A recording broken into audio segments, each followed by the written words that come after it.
Imagine waking up to the news that 20 of the most popular NPM packages, collectively downloaded over 2 billion times every week, have been hijacked in a sophisticated supply chain attack. That's exactly what happened when a phishing scam ensnared a well-known maintainer, Josh Junan, aka Kix, leading to a cascade of compromised packages. But here's where it gets controversial.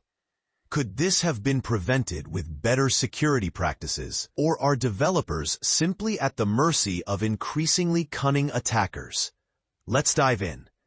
The attack began with a deceptively simple phishing email, purportedly from NPM support, urging Junan to update his two-factor authentication, 2FA, credentials before a looming deadline. The email, sent from the seemingly legitimate address, support@npm.js help, contained a link to a fake login page. Unbeknownst to Junan, this page was designed to steal his username, password, and 2FA token, likely through an adversary-in-the-middle AITM attack. Armed with these credentials, the attackers published malicious versions of the packages to the NPM registry.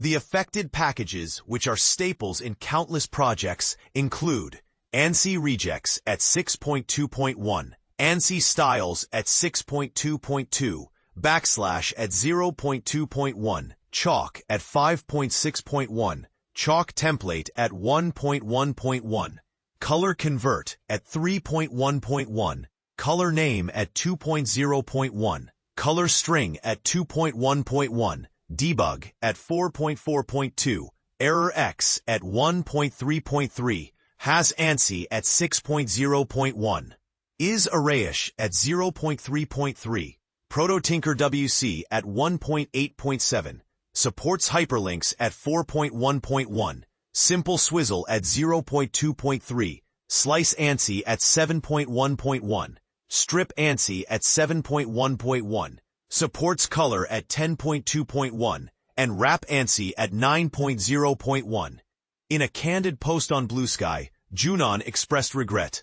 "Sorry everyone, I should have paid more attention. Not like me. Have had a stressful week.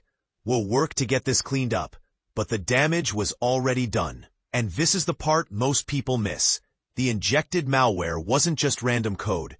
It was a cleverly designed interceptor targeting cryptocurrency transactions. By analyzing the obfuscated code, researchers discovered that it swaps the destination wallet address with one controlled by the attackers, using the Levenshtein distance algorithm to ensure the addresses appear nearly identical. This sophisticated technique highlights the attackers' intent to maximize their illicit gains. According to Charlie Erickson of Aikido Security, the payload acts as a browser-based interceptor, hijacking network traffic and application APIs to rewrite cryptocurrency transaction requests. The payload begins by checking type of window is less than equal to undefined to confirm it is running in a browser, explains Socket.